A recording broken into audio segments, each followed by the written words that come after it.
Presented by The Hockey Shop. Source for sports Surrey, thehockeyshop.com. I'm Darren Millard, and this is InGoal Radio, the podcast.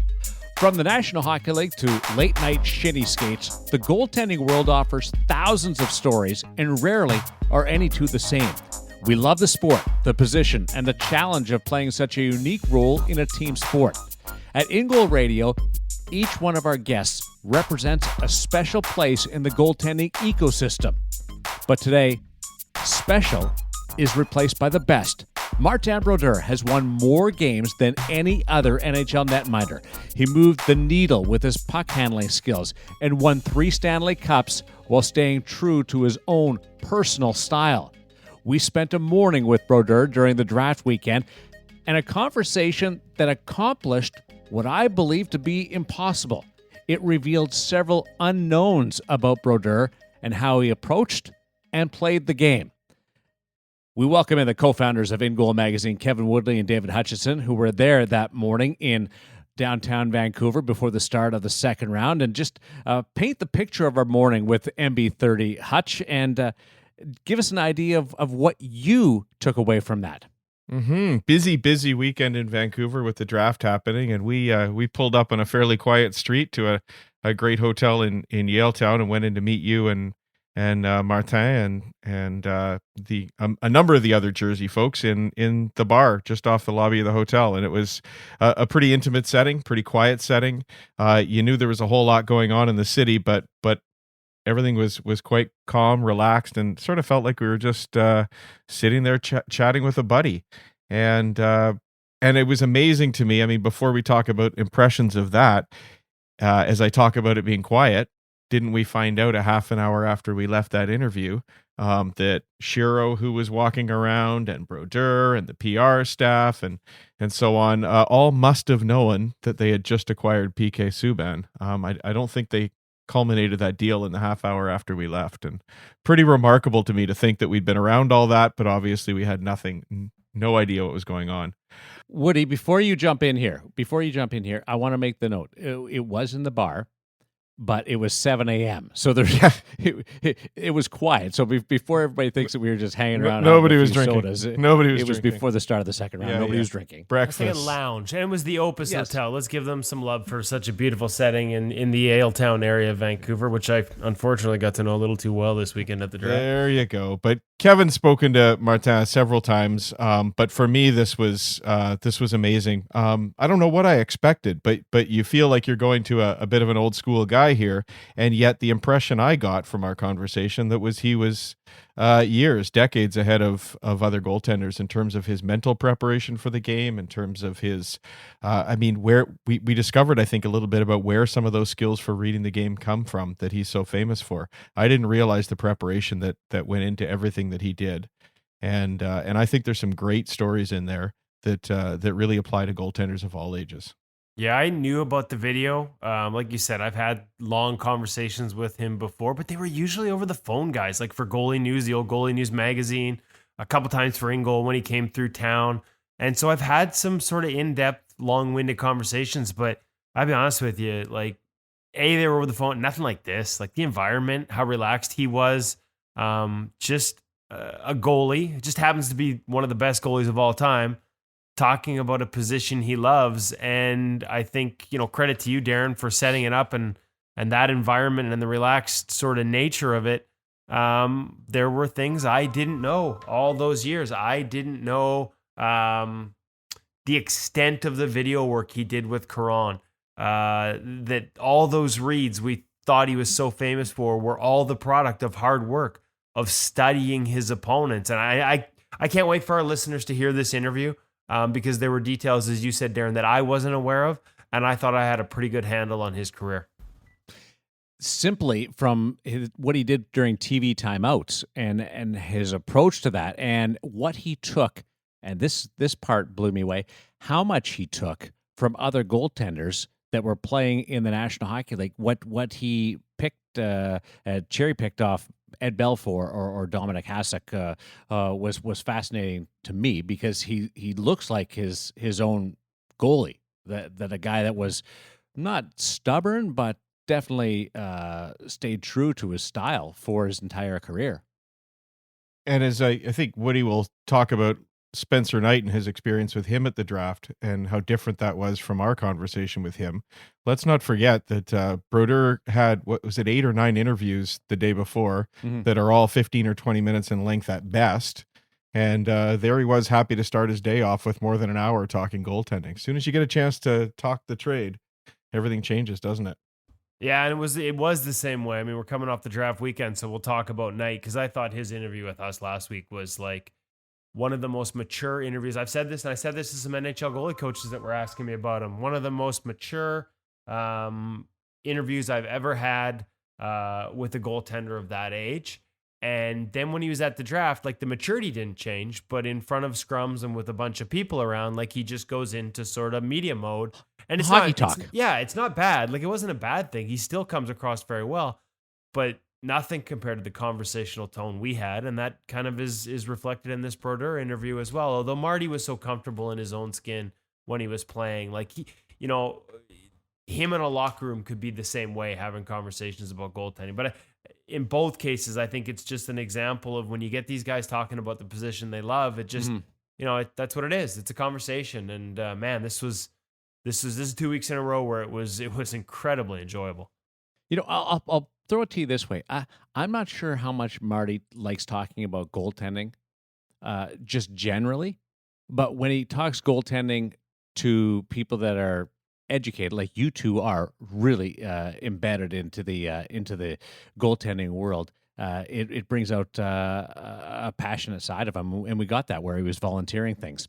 InGoal Radio, the podcast, presented by The Hockey Shop and thehockeyshop.com, source for sports Surrey. Appropriate that we focus on the stick in this week's gear segment, given Brodeur's skills at playing the puck, and the Marty Brodeur interview is coming up. Woody, Warrior Stick has had a nice run over the last 17 months, and there's your focus for the gear segment. Yeah, we caught up with Cam, who is a confessed Warrior guy, loves the product, and like you said, we've seen a lot more of it in the NHL in the stick department. Now, to be honest, some of that is probably the fact that Warrior and True, as far as I know right now, are the only two companies that have stick-only contracts. In other words, you can get a contract as a professional goaltender with them just for using the stick, whereas a lot of other companies, it's got to be head to toe, and even then, not everybody gets one. There's only so much money to go around, so maybe that plays a role. And Warrior puts all their marketing NHL money into their stick, right?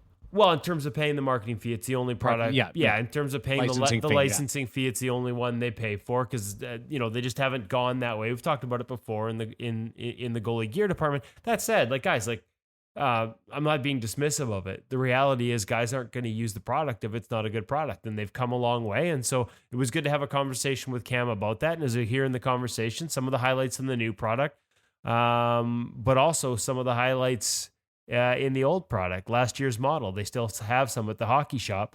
And of course, when we have the new come in, that means the old goes on sale. So there'll be an opportunity for people. If you can't, like me, just go and visit them directly at the Hockey Shop, source for sports in Surrey. Check it out at thehockeyshop.com. Some of that old stock is, starting to run out, so limited sizes and patterns. But because they're such a big store, because they stock so much, and not just Warrior, but all the product, CCM, Bryans, Bauer, Vaughn, all the latest, all the greatest, because it's such a big goalie department, because it's not just a small corner in your local store, it's an entire floor in the basement, they stock a ton of everything. And that means when the new comes in, they've got a fair bit of the old to get rid of. So make sure you check out their clearance section. Check out the options on the sale price on some of last year's product. As Cam will describe here in the interview, other than aesthetics and paint and look, there's not a huge difference in the Warrior stick in particular between last year's model and this one, but still a chance if they have your size and pattern to save on last year's model. So make sure you check it out. Like I said, in person, in Surrey at the Hockey Shop, source for sports, and online at thehockeyshop.com. It is Woody and Cam, the tandem, talking twigs in the gear segment. Welcome back to the Hockey Shop, source for sports. We're in the lower level, the basement. Once again, second week in a row, I'm here before opening hours, so I get to sort of just soak in goalie heaven. This time, Cam's had his coffee. He's a little more awake. We don't need to get them as excited as we did last week with the Bauer 2X Pro Chesty. But just in case there's any lingering fatigue, we've got another line this week that should sort of get the heart rate pumping, and that is the new Warrior line of sticks, the Warrior Ritual line of sticks. Cam, you've been a long time Warrior guy. We haven't, to be honest, we haven't tested their product in a few years. But to me, the original Warrior composite with the dampening in the hand, the way they used, sort of tested different wavelengths, isolated the one that your hand feels. I think that was the original Warrior stick. That was sort of the start to me of composite sticks that gave you maybe not a foam core feel, but close to it. They got rid of that dead, ringing hand feel with that first edition, and that's continued right up through the new line. Walk me through this. What's new? What's changed? What some of the features are, and also through the different models. Warriors introduced their V1 line, basically. So this is replacing the CR line from last year. You'll see a lot of similarities with one major difference, which we'll get to at the end. Your little cliffhanger. A little slight cliffhanger. So basically what you were alluding to a little bit there was the Warriors VibeX technology. So what that is a gel layer that's sandwiched in between the composites all throughout the stick, and that's now what's helping with that vibration as it comes up the stick. This is one of the reasons why you saw such a quick NHL adoption of the CR line, for example, is just that a lot of the other sticks weren't able to offer that same kind of feel-wise out of the stick when you were playing with it. Overall wise, it definitely makes a difference in terms of controllability and feel. Even for me, even like trying out the stick myself, can definitely feel those hard slap shots and whatnot. You don't get that same kind of, the stick wants to take off from you when you get that hard shot, would be the best way to describe it. Okay, walk us through some like weight, price point. We've got different models here. What are some of the selling features as you go through them? So basically, you'll see 4 different price points in the VR series stick in particular. Starting off, you'll see the V1 Senior. This replaces the CR3 from last year. Overall, very, very similar construction, very, very similar feel, bit of an updated graphic. Not too much exciting to say different from the stick. They've kept it a lot the same because it was a winning recipe. If it ain't broke, don't fix it. Exactly. New graphics, though. Yes. Updated look for it. Kind of really pops off the shelf and really pops in your hand when you're holding it. And the slide grip. That's the other thing that stays consistent through the line. That's been there before, but again with a new grip. Yes, exactly. And that's something you're going to see actually on the upper 3 price points. The slide grip doesn't really fully make it down in the exact same fashion that you find on the V1 Plus Senior Plus, the VR Pro 1 Pro. So I jumped the gun here. I talked about the slide grip in the one model that doesn't really fully have it. So let's use that as a transition to the next model, which is the Senior Plus. Yes, so the Senior Plus now takes over for the CR2 stick. Basically, once again, very similar construction, very similar composites. Again, a winning recipe that Warrior really didn't have to change too much because it worked and it worked great. Feel-wise, very, very excellent price point for the stick. Kind of comes in at about that mid-level territory. Gives you a lot of the same features that you're going to get in these upper 2 price points, but just a little bit of a friendlier package for sure. Okay, now we jump up to the V1 Pro. Yes. And what is added again? Like the graphics into the blade change. You get a little bit more. You can see a little more carbon weave down there. What changes on this deck? And I'm guessing as well, are these getting lighter as they get more expensive? Correct. As you're kind of tearing up the line, and that's actually something you just noticed as a bit of a call out, and that's the minimus carbon in the stick itself. So basically, their carbon count gets higher as you go up through their lines, and as you start to see it a little bit more on the V1 Pro and then the V1 Pro Plus, you can see those carbon blocks get a little bit smaller, and that's that higher carbon count as you're kind of going into the stick. Right, and of course, and it looks like they label it as well right down on the blade. In the V1 Senior, it's minimus carbon 600. The V1 Senior Plus is minimus carbon 800, and then into the V1 Pro, you're into, it says Minimus Carbon 1000. So again, just a call out there, and that affects weight as well. Yes, correct. So basically with the V1 Pro, once again, a winning recipe that they didn't want to taking over for the CR1 of And that's last a year. stick we saw a lot of at the NHL level in terms of adoption over the past year plus 2 years. Correct, exactly. And one of the big things was just that balance and that vibration feel. So continue on with the recipe. They don't change anything there. So once again, a great stick, great for the price point, really kind of splits that difference between their next upper price point for sure. Excellent overall feel. And then from there, we move up to... There would be the V1 Pro Plus. Yes. Right. So now that rounds out at their lightest and their top offering now. So that has a Minimus Carbon 1200. Basically, this stick is now, if not the lightest composite stick on the market currently for sale. Very, very rigid, but in the best way. I'm not sure the exact gram weight off the top of my head, but we can always take a look and weigh it.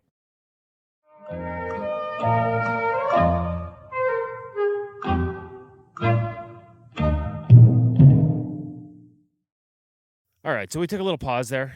Little momentary lapse as we double checked on the weight of the Ritual V1 Pro Plus stick with the Minimus Carbon 1200, 660 grams on the scale. That is light. You weren't kidding.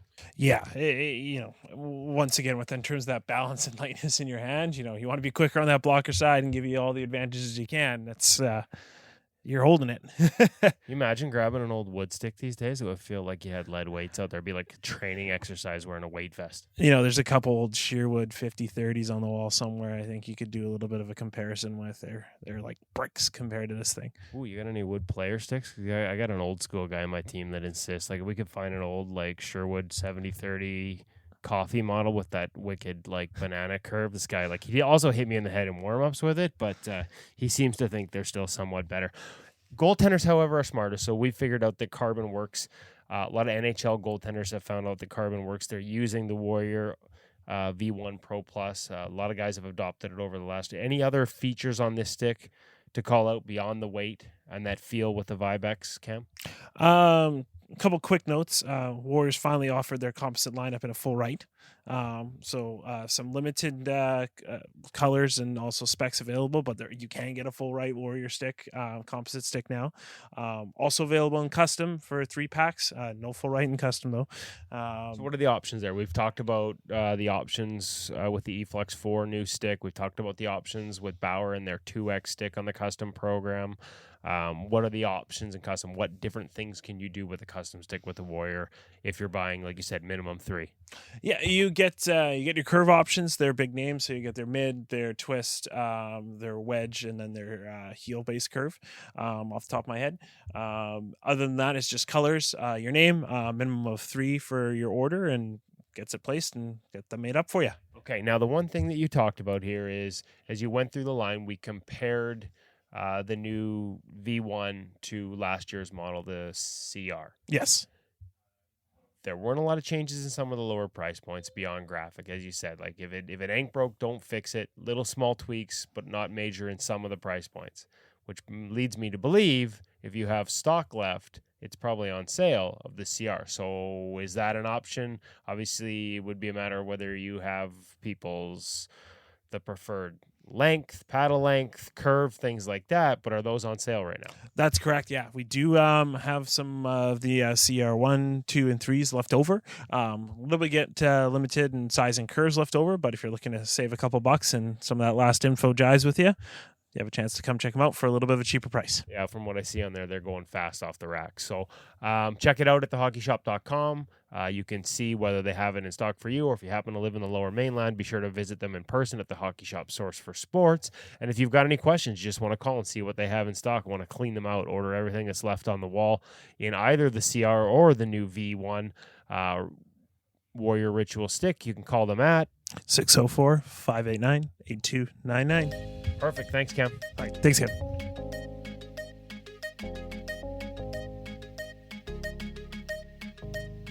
Nice job. Haven't spent a lot of time on sticks. I think that's the second or third little gear segment on sticks. I'm not a twig guy, but and I've voiced this to you guys talking about the price of sticks and really how much can it make a difference. But really, the top sticks and the technology they're putting into it does impact a person's puck handling and how they go about playing the puck. Woody, I've come around.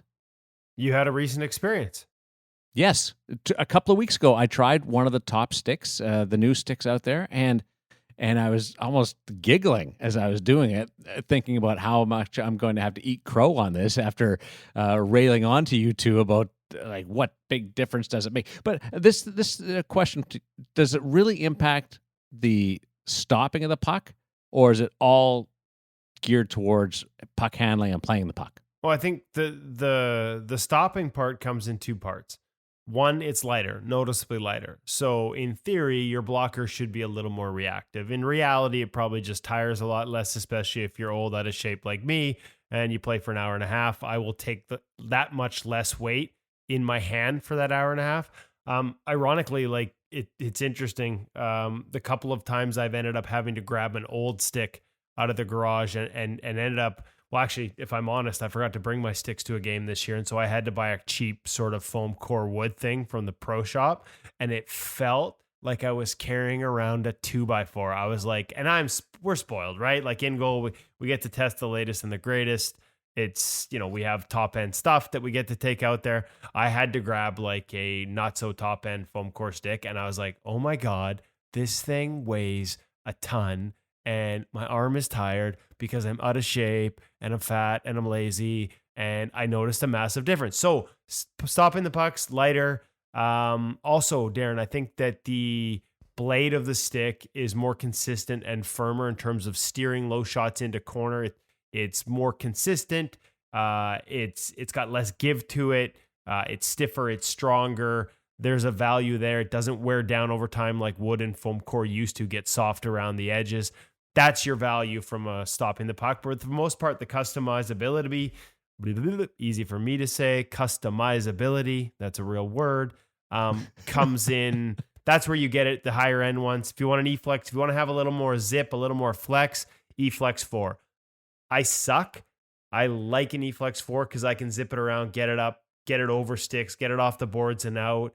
I go to a Premier 2, for example, in the CCM model, which is their stiffer paddle. And it's more like I'm playing shuffleboard out there. I'm just moving it along the ice. I can get a little bit off the ice, but again, that's because I'm lousy.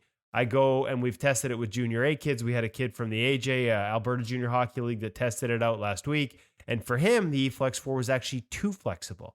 Big, heavy, not heavy, but like strong, muscular kid. He wants that Premier 2 he can really lean into. And we heard the same thing from Marek Vezina this year when he tested the E-Flex 4. Too much flex. So I think at the highest ends, what you're getting is almost like a player custom fitting his shaft and his flex points. You're getting a little more of adjustability and able to sort of fine tune what you want to the strengths of your game and how well you handle the puck. Yeah, and I think, the differences compared to the old days, wood, foam core, whatever, you guys probably aren't old enough to have ever used pure wood. They're obvious. Buddy, I use granite. Yeah.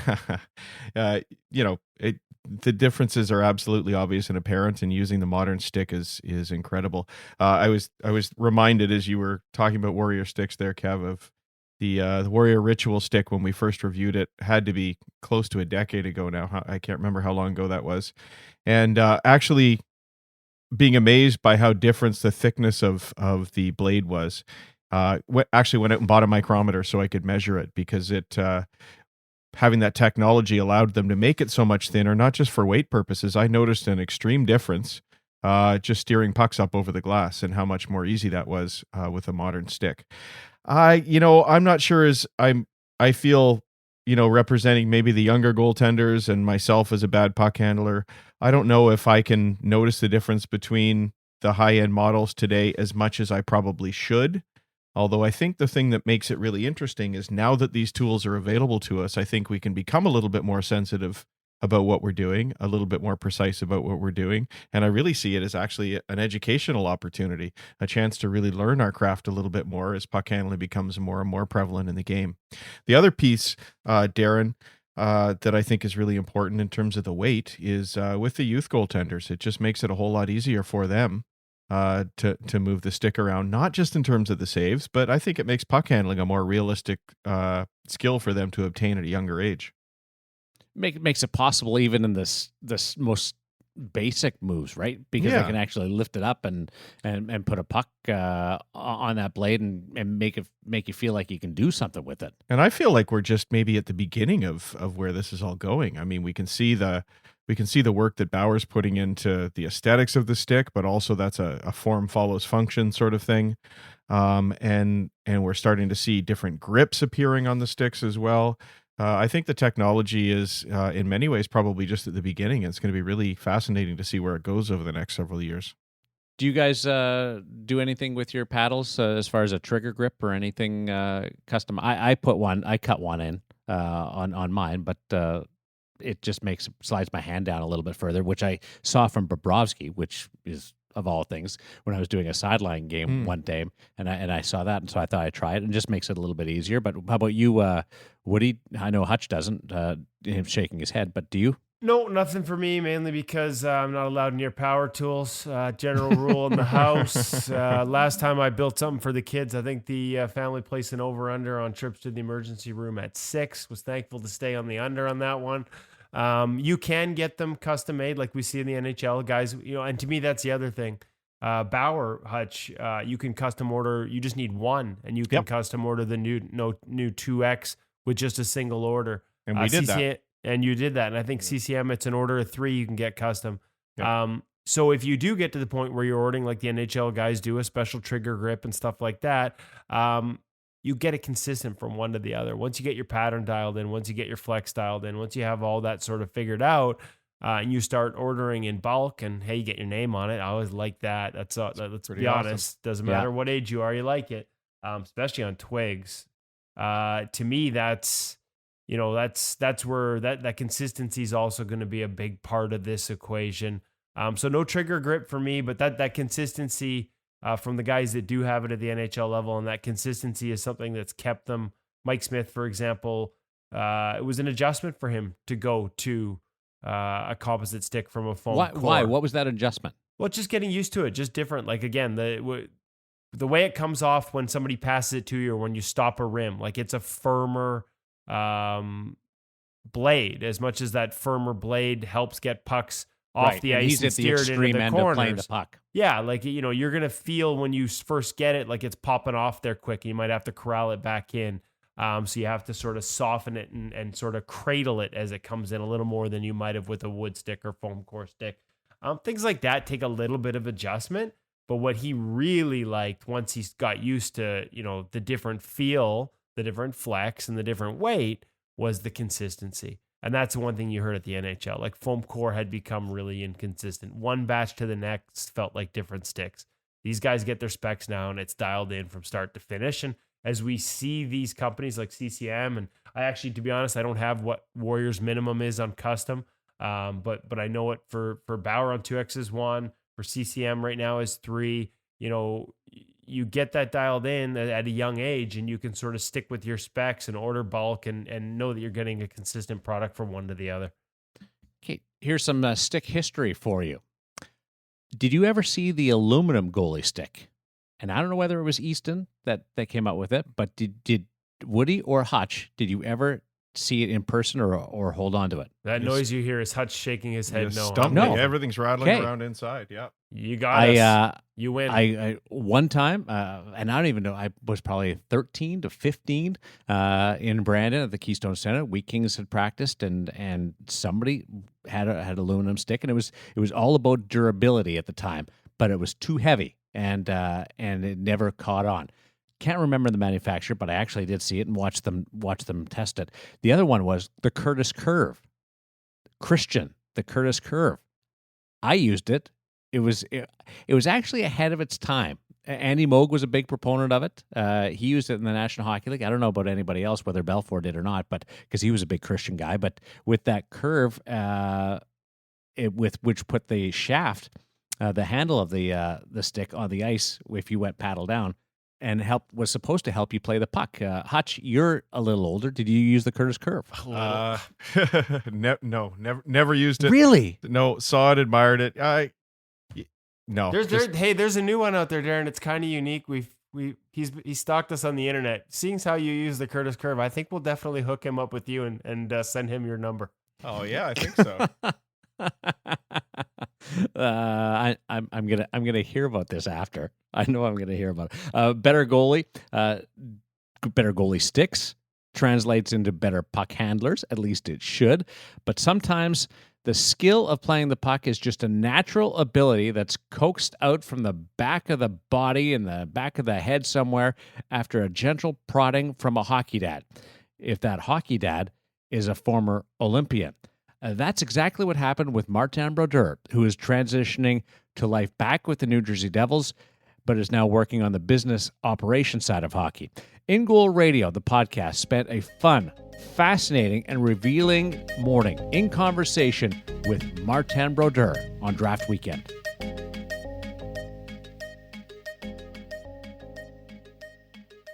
So back-to-back drafts in Vancouver were, not back-to-back, but 2 drafts in Vancouver out of 3 where you're on the stage. Yeah, exactly. What was that like? Well, the first one obviously was going to change my life. Being selected by the Devils in the first round wasn't really expected to go that high in the draft, and it was obviously a nice surprise, and kind of had to learn where was New Jersey at that time, because New Jersey call my name. I'm like, where's New Jersey? Wasn't really too sure at the time. I was a young French Canadian guy that never really get out of Quebec that much. So, how many drafts have you been to? Ooh, good question. Probably, I would think. So when I got drafted in '90, the Devils kind of brought me in to welcome the first rounders for a few years, and after that, I didn't go to any of the drafts for maybe 20 years or so. Yeah. And obviously working with the Blues, I've been in the last 4 or 5 drafts now. What's your level going into it now is on the business side, and then as opposed to hockey ops?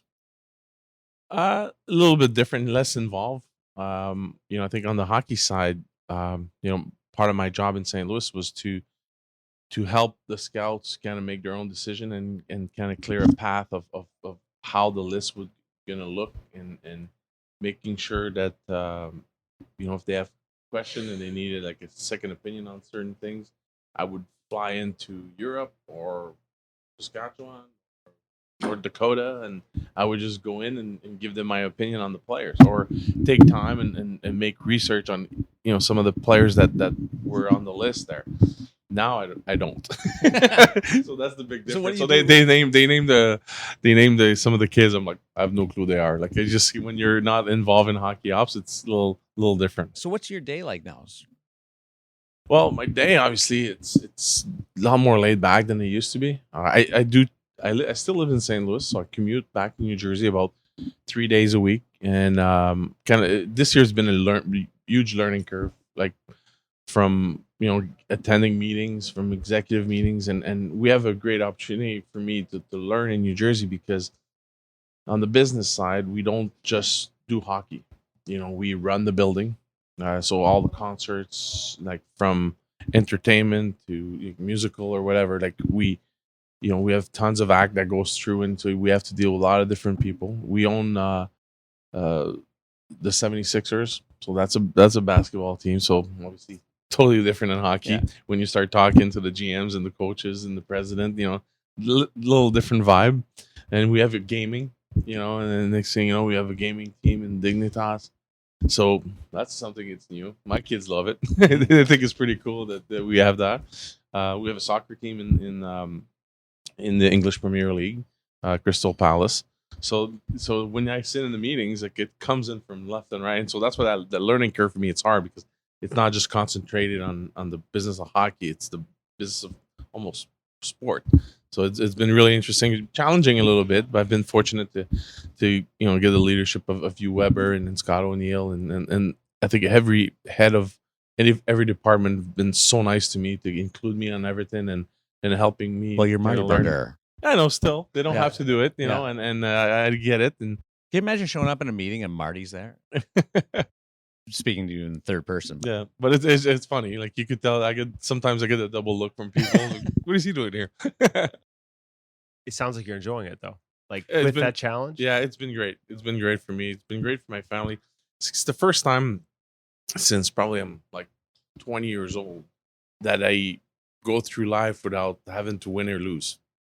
You know, when I was a player, it was all about winning and losing all year long. That was my thinking. When you're in hockey operation, it's all about winning and losing. And now I take a step back. I want my team to win, but I'm not involved. Like I don't have my hand in it right now, so it's kind of nice. Do you miss it, or I miss it at times, but I'm spending so much more time with my family that I never took time when I retired to settle down and relax and enjoy my retirement, because I went from playing, retiring, being an assistant general manager in Blues to now it's more of a laid back situation.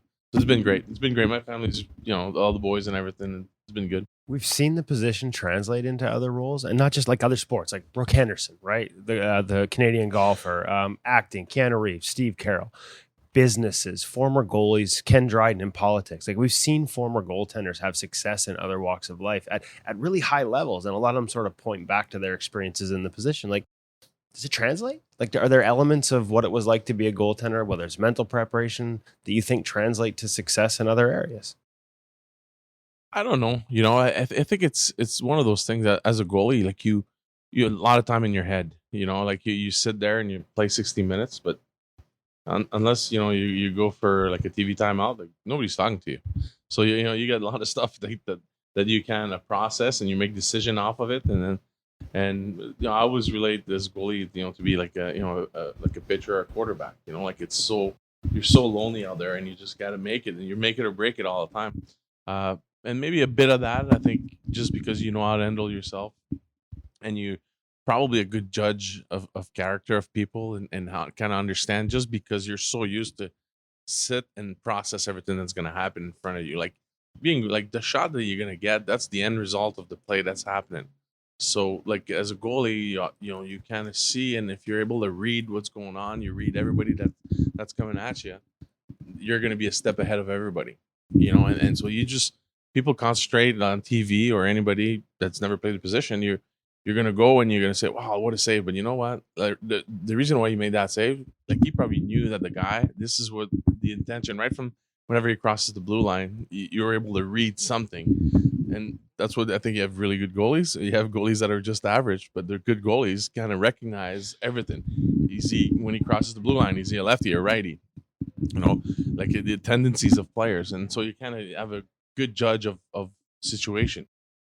That's interesting you say that. We saw Spencer Knight go in the first round last night, and that's become a rarity. Talking to him this week, I think I was more impressed with his off-the-ice stuff. And one of the things he talked about was playing forward as long as he could, but also playing lacrosse as a forward, and the ability playing that sport to recognize those patterns and see how things develop cognitively and how that helps him as a goaltender. Like, we can go to goalie schools and watch like 20 kids that look like they could be NHL guys. But when the game starts, a lot of them don't. How would you teach a kid how to read the game? Like that read is so important. What do you think goes into it? You were so good at it. Yeah. Well, I think first of all, it's like you have to have a hockey sense. You got to know. You got to do your homework. So if you understand the player that you're playing against, you're going to be able to get in his mind like what he's going to do before he does it. Like it's your livelihood, especially like when you get professional. Like if you don't do your homework on the players you play against, you're going to fall behind. Like I was lucky in New Jersey. Like every team that came to play us, they would probably go play the Islanders or the Rangers before they played us, or a team.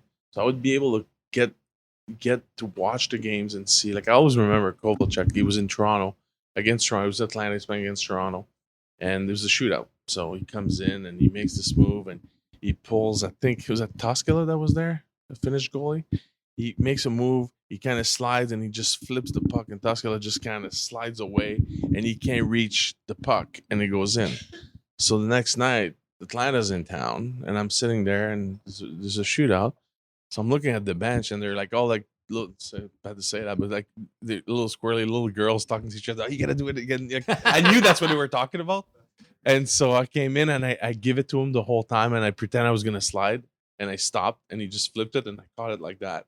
And he looked at me and he goes, yeah, I won't say the words, but it's one of those things. It's like I made my homework. I knew that was a possibility. I recognized what they were talking about, and I'm like, all right, this is what's gonna happen here. It's one of those things that that kind of stands out. You have to do your homework. Did you keep a book? Like, did it go that deep? My goalie coach did. So I would talk about it, and like I used like visualization to prepare a lot. So I figure, I knew the players so much and how they played the game and where their tendencies were, that when I closed my eyes before a game and made about 40 saves, obviously there's one of the, it's like almost deja vu again. Like the guy would come in and I would see the situation before it happens because I played it in my mind before the game, or the night before, or just before the game when I was doing my preparation. Where did that come from? Like, because nowadays, like, I mean, we got mental coaches. We got so many different coaches that they visualization this. You do this for an hour. You do that. Like, for you, was that taught, or was that just something that you did? I just did, and it's funny, like going to, let's say, Team Canada or doing anything. Once in a while, I would have like a sports psychologist come across, and they would do like a half-hour talk. Not that I believed in it, not that I was going to go see the guy, but I listened. Like I wanted to do everything by myself. I didn't feel that, like, for me, like to go into a situation that, well, I need this guy like once a week. Like, for me, like, I had to say it, it's not the right way, but I felt like a weakness. I wanted to take in what he's going to say and let me do it on my own, And so I picked up everything. And it's the same way with my goalie style, the way I stop the puck. I look at Dominik Hasek. Everybody couldn't figure out what he's going to do, but, I kind of looked at what worked for him, and I tried to put it in Felix Potvin, Patrick Waugh, like everybody. I was not I'm a product of everybody because I want to be the best. What did you take from Dom? Is his ability to keep his eye on the puck.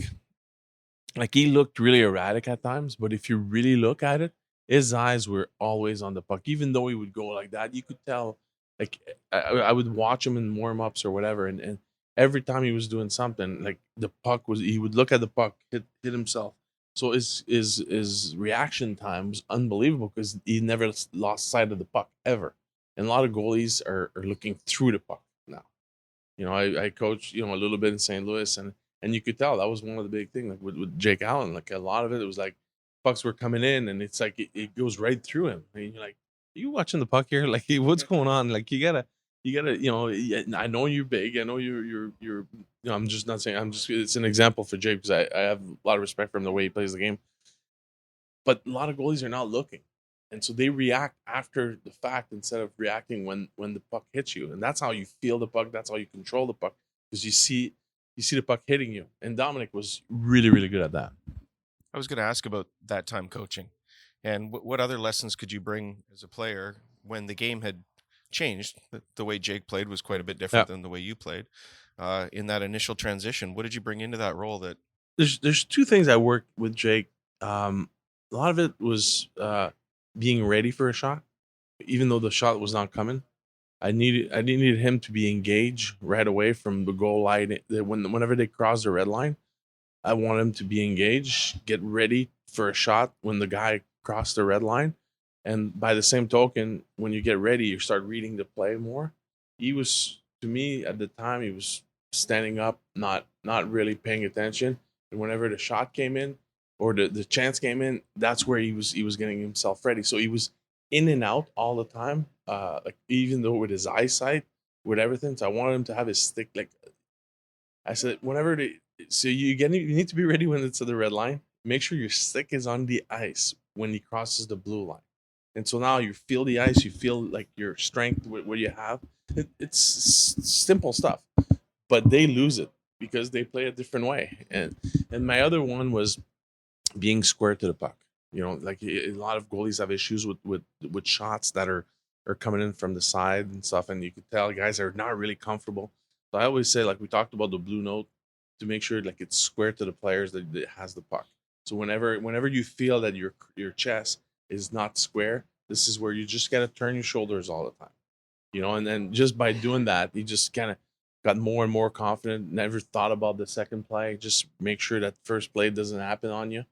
If he passes, you're good enough, you're mobile enough that you'll get there, and it's a trust. Like sometimes they don't trust themselves to be able to get to the rebound or get to the pass across. So that's one thing we worked hard, and you know what? Like he was unbelievable at it. Like, and I had to tell him, but it was like a reminder every single day, and that's the way I was. Like my goalie coach would remind me about how I played the game every Which single coach day. was that? Jacques Perron. Okay. And he was, to this day, like he you know, he's I think he's 80 now. Like he calls me up and he's gonna, did you see that goalie? You know, it's just like, we've talked about that, remember? Like it'd be so easy for him to do this, that's this, you know. So it's kind of, he's the really passionate guy, and I was fortunate to have him around. But every day, you know, like we've went through what I need to be successful, and just the way we went about our business. That's all fantastic stuff. I wonder, we have a whole lot of goalie parents that listen to this and read the magazine. What did you pick up as a goalie parent? Your two boys being pretty high level goaltenders. What did you pick up as a goalie parent? What do you think you did well? What might you do a little differently? You know, I do think like my kids learned to play the position when I was active in the NHL, so I didn't give them enough time. I would have loved to be around them a little bit more, but I had my own career, so it was kind of hard. I was traveling all over the place. You know, I enjoy and it's funny, like I let my kids get teach by everybody. Like I don't really care. Like my Jeremy has his own goalie coach, and I talk to him a little bit, but I don't really talk about the style, because for me, my strength was all in my head. You know, the way I saw the game, the way I approached the game, and that's what I'm trying to kind of teach these guys when they were younger, how to prepare yourself to give you a chance to be successful. But you got to let the people that are around your kids be able to help them, and then not be too much of a, especially in my case, it'd be hard to get in, and the goalie coach as well. I can't do it. Sorry, it's your dad, you know. Like, and I make sure everybody's comfortable in doing their job, you know. My first time ever coaching, Ken Dryden's son was on the team. That's a little intimidating as a coach. Yeah, exactly. So obviously you didn't have quite as many of those car rides home because you're on the road, but they must have phoned you up sometimes after tough games. And oh yeah, and what's that conversation like? Year last year. Yeah, it's, you know, I always go back to say, well, the way I dealt with not the non-success or some of the slump I had was like, am I able to say that I left, like I have no regrets after the game? Whenever I was able to say that to myself, I was able to erase the game. And if I felt that, you know what, I didn't fight through that puck through traffic, you know, now that's why I'm not stopping the puck. That's why I'm not lucky right now. And so I'm a really good self-evaluator of your own game. So it's just, so that these are the questions I would ask, you know, Jeremy or anything, like, how'd you feel?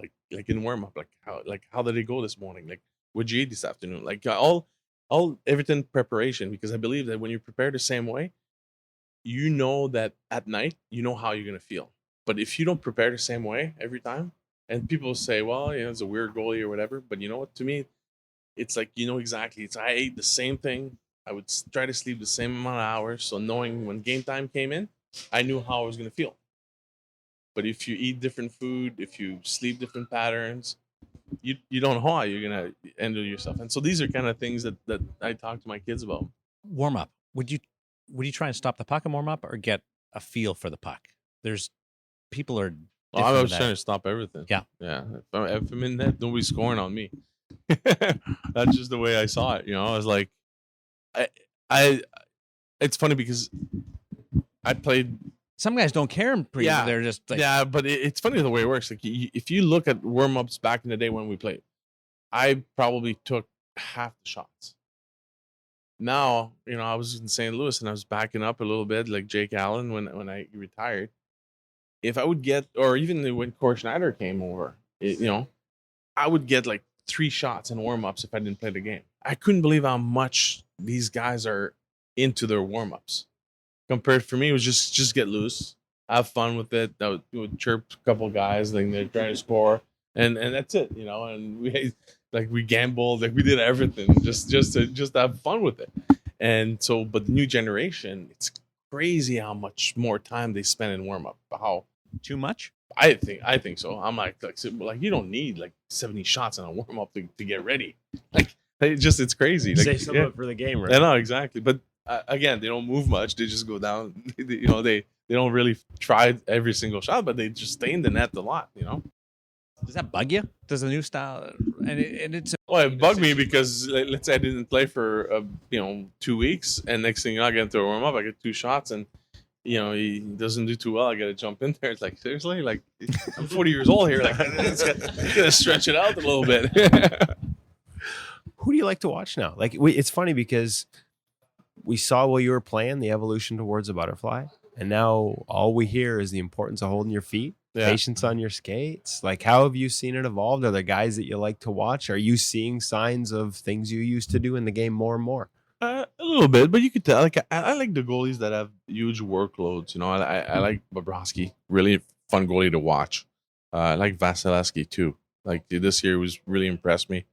There's so many really good goalies now. It's just it's a different. It's obviously a totally different game than when I played. I think the importance of having a backup goalie that's able to play now is really, really important. But they're good. Like I'm like some of the saves they make, the way they move across. Like don't ask me to like push and stuff. The way like I never done that. And sometimes like after I retired, like I would play with my little guy and I would try to do it. I was like, gee.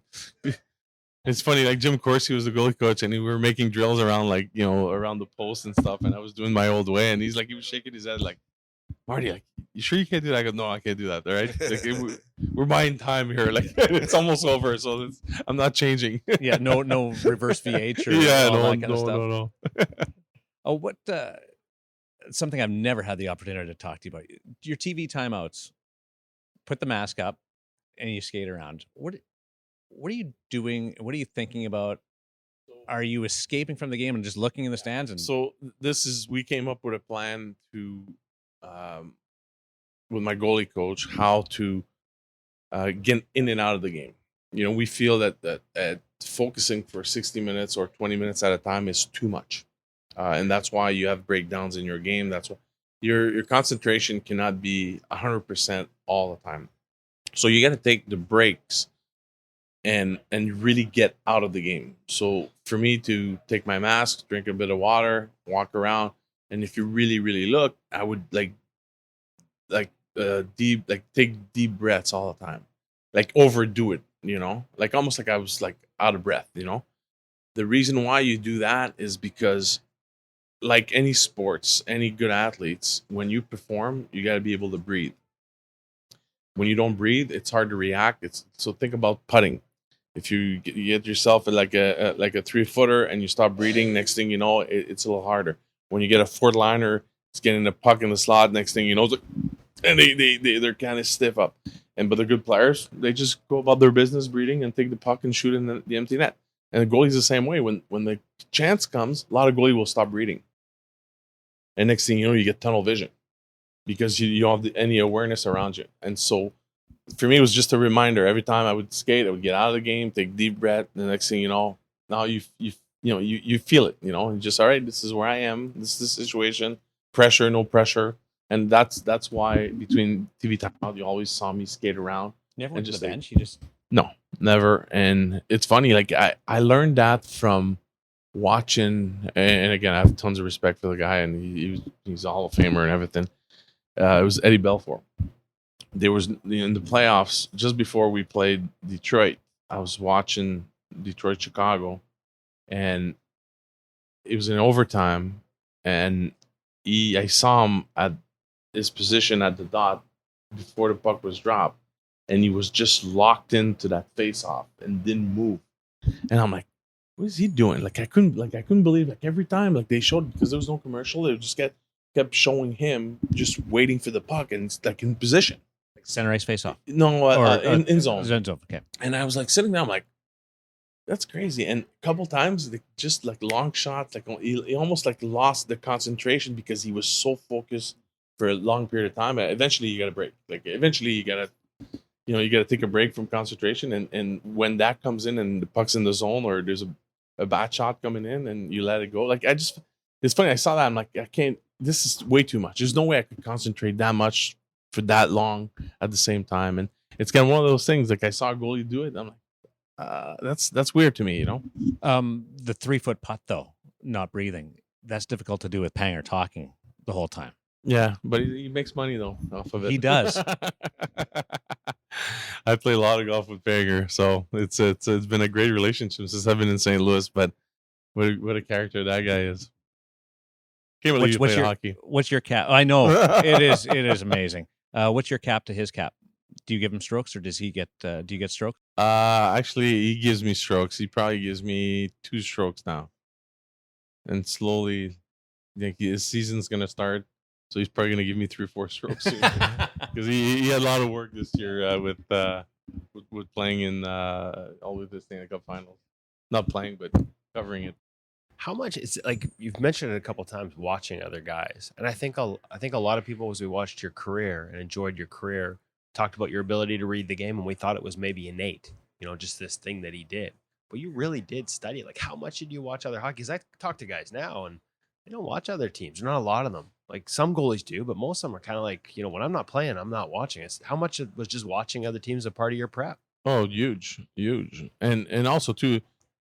So I learned a lot about the people that I played against, but I learned a lot about how I played. So I would watch my own games a lot and dissect it with my goalie coach. And it's not all about the goals you get scored. It's how I made my save, how I played the puck, the chance of communication that I didn't talk somewhere, and you could tell. And my goalie coach was like, "Why did you know that the defenseman wanted the puck there because I played it there, so I made a mistake or whatever?" So we dissected our game, and I would do that every just before I went on for warm-ups. I would sit with my goalie coach and take about 4 or 5 minutes and go to the last game I played. I would go every single shot that came towards me, and I had a chance. My goalie coach was, and the head coaches were really good about it. Like, my goalie coach came to me every single period. He would come up down and sit and, "How'd you feel? This is what I think. How you looking? You looking great? Looking this." He would say, "You know what? I know I saw that you got flat-footed there. Like, just be aware. That's what they want to do. Like the backdoor pass or whatever. Like, and it just kind of keeps you going every single game." And is that normal that the goalie coach comes to the goalie? No. So I was going to say that must be an incredible amount of trust between you two, because most goalie coaches, they worry about too much information. Yeah, and so he would say, and like me and him created my game together. So I trusted him. Like, and sometimes I'm like, I don't feel good when the guy's behind the net. Like, I just can't find the guy. He goes, "Well, just relax a little bit. Like make sure you do this, you do that." And we had all little things to adjust. And I would get scored a couple goals in a week a certain way. I would just make practices on that one play just to get comfortable with this, because I'm like, I just don't like this. Like, I know when he got the puck, I knew I couldn't get there. And so next thing you know, we would make it in practice. And like, I was lucky. Like, I played, I had the faith of the organization, and I decided the way I was going to practice. The coach really didn't dictate much. If I decided to practice 20 minutes, my goalie coach would go to Jacques Lemaire or Pat Burns or Larry Robbins and say, "Marty's going to be there for 20 minutes. He'd like to work on this." And that's it. After that, take the other goalie, do your drills. And so I was really fortunate. Not many goalies had. That's ahead of your time on that one, for sure. And that the leeway, and I always love to practice, but on my own terms. Did you laugh when the guys were talking about the reduction in the chest and arm this year? Because of what you used forever. Yeah, I know. 12 years that one last? Yeah, exactly. Yeah, it's funny. I was part of the competition committee at one point too, and I know the NHL why they put me there. But yeah, I understand, like, the goalies, like, the big thing is all about safety.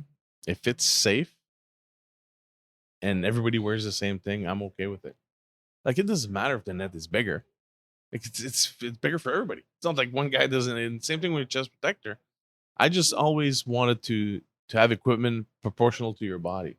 I didn't feel like a goalie that's 5'10" should be as big as a goalie that's 6'5", And at times that's what they look like in my day anyway. Now it's a lot different. I think we're getting there. Yeah, I think I was talking to Kay Whitmore yesterday.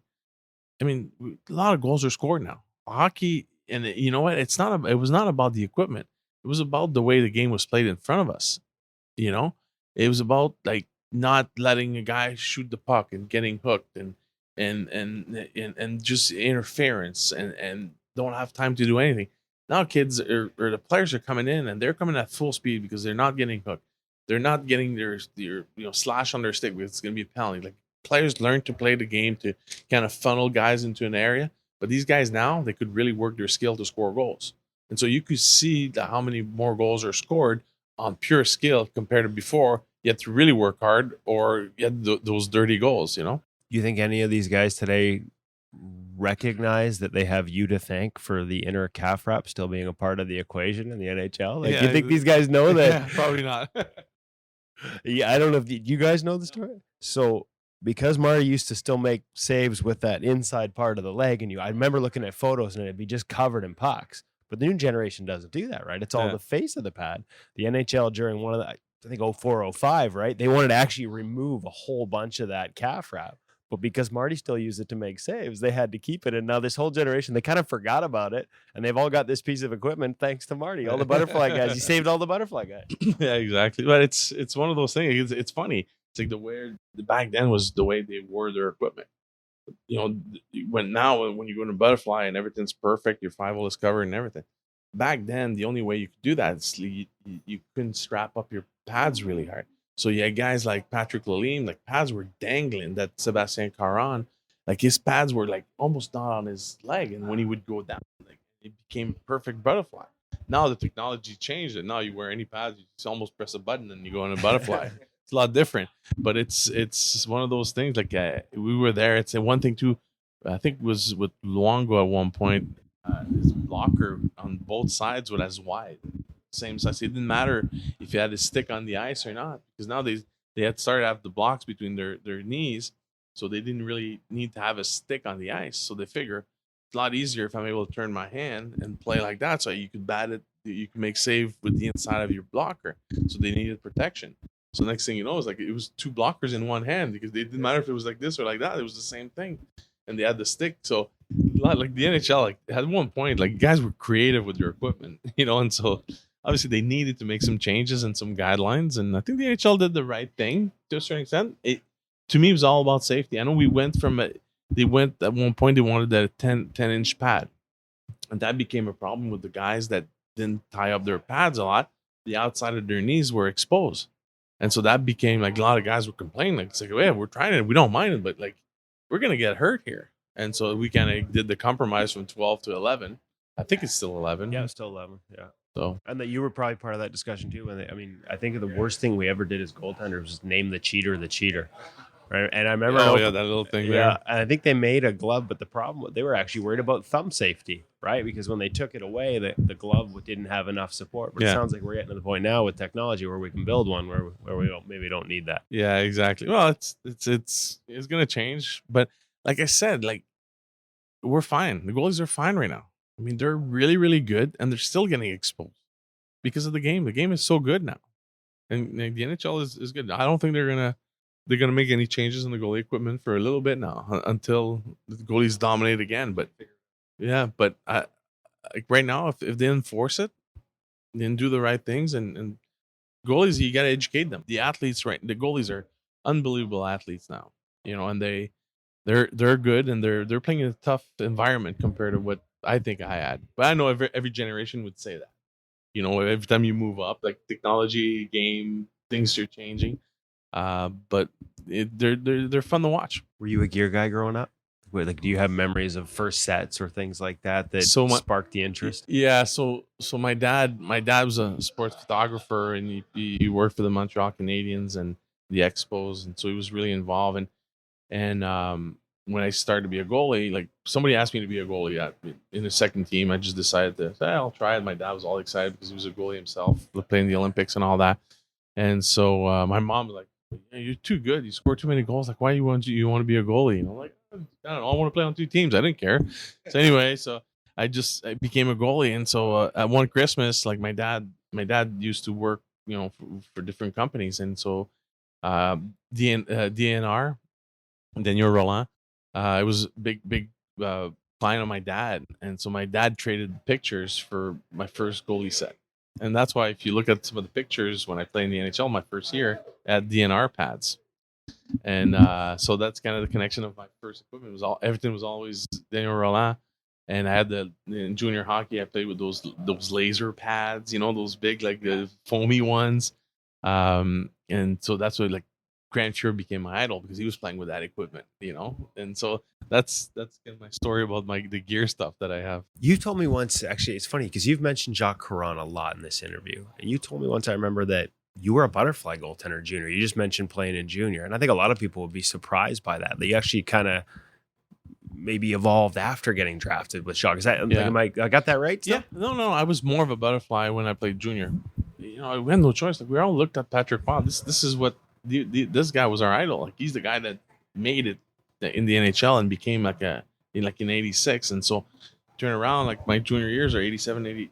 And so I'm looking at this guy. I'm like, wow, he's just a few years away from me. And he's like dominating in the NHL. I'm like, he must be doing something great. So I was more of a butterfly, not as much as probably Patrick at the time. But yeah, I mean, Jacques Caron, like, to me was it kind of, he put how athletic I was. He kept it in my game, and I never became a robot. That's the way I call it a little bit. And he gave me a chance with the system, the way to play, the ability to skate. I was a great skater, not to play forward, but I was really agile with my feet. And so we used that into my own style. And like I said, like, we would just incorporate stuff like having the paddle down, like, from the points. Now goalies don't do that anymore. But Felix Potvin was doing that. And he had that big run. And we're like, and how many times the plays died because he wasn't seeing the puck. Next thing you know, he had the paddle down, the puck would hit it, just die there and cover it up. And I'm like, wow, this is working. I got to do this in my game, And so you kind of pick up stuff like that. Marketing. Now you're in business, the business side now. MB30, like that. You were one of the first guys with a real brand. Where did that come from, and how conscious are you of it? It's one of the things. I think we've got a big following with people and stuff, and it's like I had a couple of my buddies. This is, well, I'm sure, like, if we do something with your initial and your number 30, like, it's gonna catch. And it's funny, like, business wise, like, it's not something we did really well or anything, but I think it created a lot of awareness for my own personal brand, and, like, people relate to me as, like, MB30. Like, I got people calling me MB30 or MB. Is that your nickname? Yeah. What was your nickname? Everybody, Just Marty. Yeah, so there was no real. No. So. No, it's not really. I don't remember really the people calling me a different name, but Shooters probably called you a few different names over the years. Yeah, probably. Yeah. Is there a side of the business that you're interested in most going forward now that you're transitioning to that role? So there's a lot. I work on a lot of different projects. I think what I like to see happening in New Jersey, it's really like the youth and the fan awareness of our brand. And so I've been really involved with youth hockey, with the grassroots and some of the community rinks, because we're in a special area. Like, it's funny, like, you guys here we're in Vancouver, it's all about the Canucks. You go to Calgary, it's all about the Flames. But when you go to New Jersey, like, we have the Islanders, we got the Rangers, we got the Knicks, we got, like, there's so many other options. And so we have to really create, like, and we've done it a lot with having the success, but now we're kind of transitioning into a different devil era. And now, yesterday we're having the first pick overall with Taylor Hall, with Nico Hischier. The wave is coming, and so I wanna make sure that we're ready when we're gonna be good to be everywhere in New Jersey and have that awareness. So that's one thing that I'm working hard with the people in the office to get out there and kind of understand, like, it's coming. It's coming for the organization. We'll wrap it up here because every time I say that, he's got two more. So the Devils are fun now. Like, they were successful and amazing in your era. Fun now, right? Like, it's fast. It's a different culture. Like, corporately, everything. Yeah, everything. We're at a good place, and I think it's funny a little bit because I left for 4.5 years. I came back, and I mean, our fans they stuck with us. They stuck with the Devils, with the team. And that's something that it's hard to do when you don't have success. Like, we didn't make the playoffs for a long time. We made it 2 years ago, barely on the 1 point. Last year we didn't make the playoffs, but now that we see a lot of good things, the games are exciting. I've been watching Devils when I was with the Blues because I was so focused on doing my own job. But now I said the whole year, and I watched probably 80% of the home games live, and I always had a blast. The speed, like how they generate offense, and obviously like our goaltending was just okay, and it's gonna get better. And like we're at the right spot. Like the coach likes. I like the intensity that he makes the players play. I think Ray's gonna do like anything. We're all competitors. Enough's enough. Now it's time for us to turn the corner and start winning games a little more consistently. The organization, the building, the fan experience in our building it's been like night and day from when I play to now, and being involved in it. It's kind of nice to see all the effort that the organization is making into when the fan walks in the rink. Like, how's his experience? And we do really care about that. And I've got a chance. I've never interacted with fans really. I said hi and signed autographs before. Now I'm able to talk to people. It's a little different. And I still don't go in the masses. Like, I don't go in the bowl, but I still talk to them a little bit more than I used to. And the feedback that we have is excellent. So like last night we had a draft party. We had like almost 5,000 people outside of Newark, outside our building, watching Jack getting named, and the reaction, like the enthusiasm that we had from our fan base is tremendous. I think this morning Jillian just sent me something, and we have a big billboard with Jack Hughes somewhere down the shore. And it's Jillian's our marketing girl. She does all the good stuff. Any more? Well, I mean, Yes. you kind of gave me the name. I gave you the green light. Gave you the green light. There was one story that, and I've shared it through InGoal, through past interviews, but to hear you tell it in person, because you talked about your dad and the role he played. You changed the game literally with your puck handling. They wrote a rule because of your puck handling. But if you could share with our listeners, like I said, it's a story I've told before, but the source of that, the root, when your dad came home after watching somebody else handle the puck, and how that all progressed to you changing the game, handling the puck. Yeah, well, this is something that it just kind of just happened. My dad, like we've talked about, he's a sports photographer.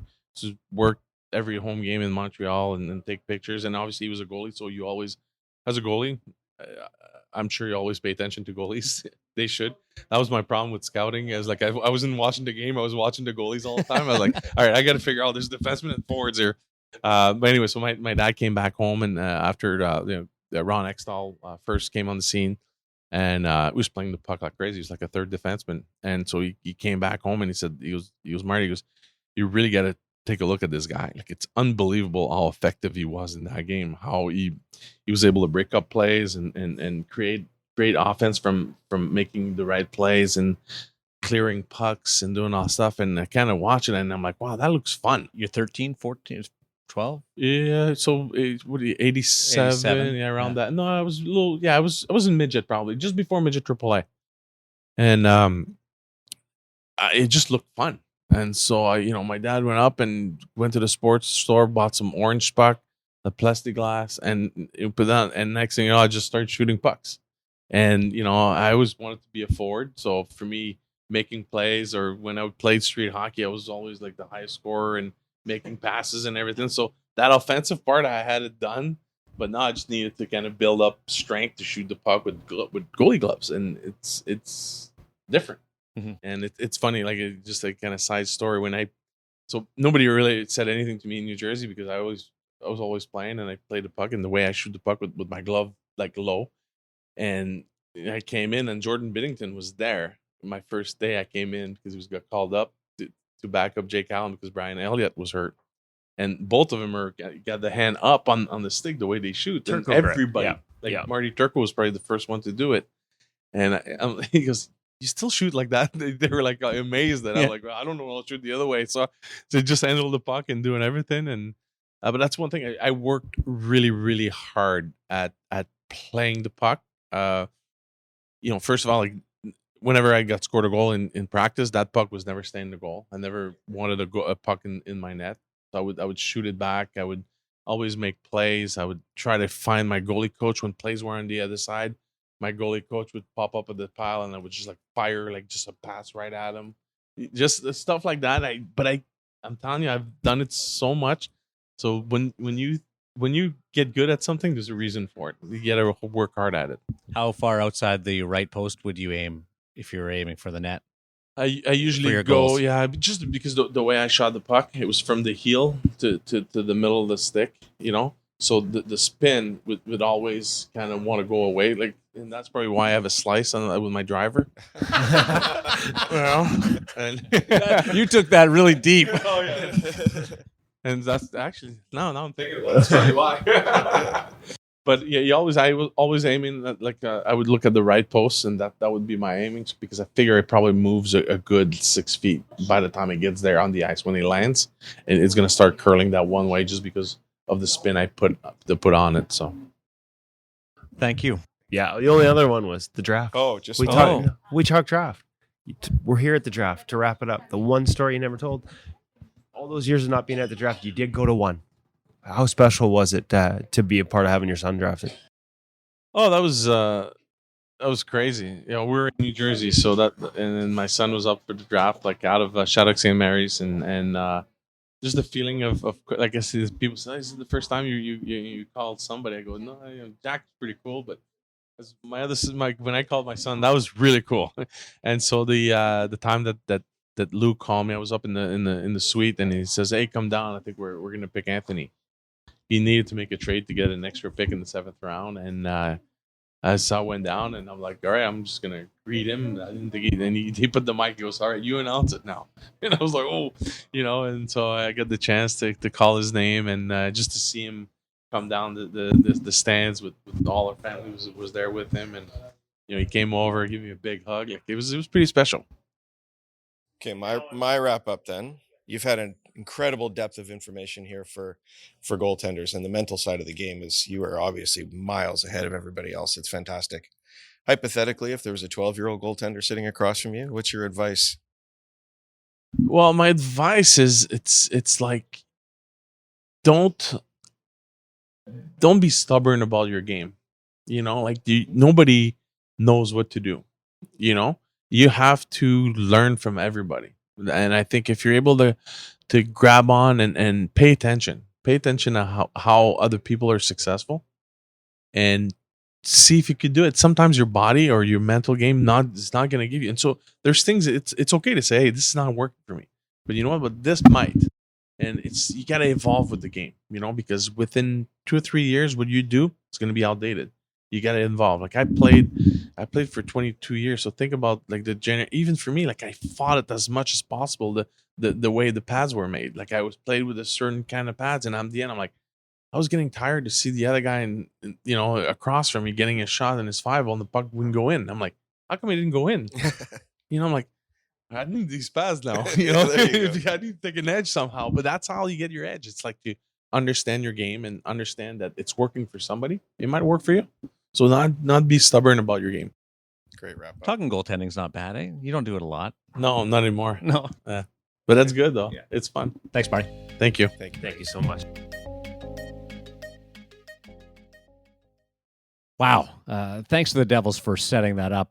It is an interview that's really worth listening to a couple of times, with the stories and the philosophies the kids, parents, and men's leaguers can all take and put into our own hockey lives. And there's a story that came out when we were just talking after the interview, and it was Marty discussing about going to work. And his dad came home after watching an NHLer one day, and the NHLer had scraped his crease and did it with passion and vigor and intensity. And the Denny Brodeur from Slapshot, Denny Brodeur said to Martin, like, when you go to work. Like, are you going to scrape your crease, laissez-faire, or are you going to do it with a real purpose? And that sort of mindset of getting into the game and being focused and starting right then. So that caught me. The other part was simply the warm-up stories, how the backup goalie never gets any shots, and looking through the puck, what Marty Brodeur was talking about there. And Woody, maybe you can just expand on that. What he meant when he was saying Jake Allen was looking through the puck? Well, I mean, it's funny. I don't know. I don't want to put words in his mouth in terms of, tracking and some of the modern stuff we talk about tracking. But like the reality is, and despite a lot of people outside going, imagine the absurdity of thinking that telling a goalie at the NHL level to watch the puck could actually work. There's a difference between sort of looking at it and actually seeing the puck. Really seeing it coming at you versus seeing it around your periphery. And there are very few goalies that can actually play well in their periphery. Braden Holtby's one of them, incredible periphery vision. But there's a lot of goalies in the NHL that don't watch a puck. Like I said it for years with Jacob Markstrom here in Vancouver. People are like, what's wrong with him? He doesn't watch the puck. Like he just doesn't watch the puck. Like you watch a video, break it down, like it's underneath his sight. He reacts late to it. Like he doesn't watch the puck. And if you look at his breakout last year, Ian Clark would tell you the same thing. It was the first thing he wanted to fix in him. He doesn't watch the puck. And to have Marty come in and I heard Jake Allen that year talk about that in terms of how he looked at the puck, how he watched the puck, and whether he was truly looking at it or just in the general vicinity. And Jake's a guy who reads the play really well and sometimes anticipates based on things like hand position, blades, and things like that. And that's a skill. But you can become too reliant on it to the point where if you're anticipating, you're not actually tracking. And there are a lot of goalies even today that don't really, really track the puck. And it seemed like Marty recognized the difference between the two, especially with Jake in the early going there. Hutch, were you surprised at how much he was aware about all the other goaltenders that played in his era, from Patrick Lalime to Ed Belfour, Dominic Hasek, and we've all emulated our heroes, but he did it as a National Hockey League goalie, taking bits and pieces from people. Yeah, I guess I was surprised in a sense, but once I, stepped back and thought about what a student of the game he was, when I realized that, I guess it isn't really all that surprising that he would notice the fine details of how somebody wears their pads or whatever. No, he's really, really an observant guy who studies the game, and as I said before, I think he's well ahead of his time in that respect. And Ron Hextall was the guy that got him going on the guy being the next wave of playing the puck. Yeah, and sure. And I know it was at the end, and we were pushing our time with him big time, and he was so patient. I think in part because hopefully he was enjoying the conversation, but I had to hear him tell that story again. I'd heard it. Readers of InGoal will recognize it. That we've used those quotes in InGoal magazine in the past. We've shared that story, but to hear him tell it, like it's just so much better, especially in that environment. And, man, like I hope the listeners have all enjoyed that interview because, like I said, not very often you get an hour with a Hall of Fame legend like that, and to have him just open up and share so much and so many great insights. As you said going in, Hutch, like whether you're a goalie parent, a goalie coach. And some guys said this about Marty during his career. He may not have played the way everyone else was teaching. But if you can't take something out of what he was doing and the success he was having, then that's on you. And I find it really interesting that as people were saying that, here he was being at the forefront of watching others and making sure he took something from everyone. So it was an absolute pleasure. And again, this job doesn't suck. No, and isn't it interesting when you talk about Martin Brodeur and what he was able to accomplish, and he's just a normal loose guy, and I don't know how many people we're going to see play the position with that much casualness to their game. And I think Jordan Binnington was really intense. He won the Stanley Cup. Well, they all are, but I don't know who's the most casual guy now. That's a good question. Now you've stumped me. I'd have to think about guys who talk on game day. There are guys like that, but not to that extent. I don't know that anybody's quite the same as Marty right now. Yeah, but I mean, for sure. But don't forget. I mean, let's not pin him as just casual in the net all the time. One of the things I took away was him talking about understanding that you can only be dialed in for so much time before you start to lose the focus, and that was a skill that he practiced and prepared for. So he had his time that he needed to be casual, and he had his time where it was time to go to work. And maybe that is something that modern goaltenders need to learn, because from a young age, they're taught that this is a business, this is work, and you've got to treat this a certain way. And we can't forget that you need to find some time in there to have a little bit of fun as well if you want to be effective. And we should congratulate Cam as well, because Cam pulled off a rare feat. He got the start today ahead of Marty as we played him right out of the gate. Not bad, Cam. A good feather in the cap for the rest of your day at the Hockey Shop and thehockeyshop.com. For Kevin Woodley, David Hutchison, I'm Darren Millard. We really appreciate your support. If you like today's episode, leave a comment and a rating at your podcast provider. It's how this podcast movement sorts out the content from show to show. Think of it as applause for a great save. InGoal Radio, the podcast, is presented by thehockeyshop.com. Thanks for joining us.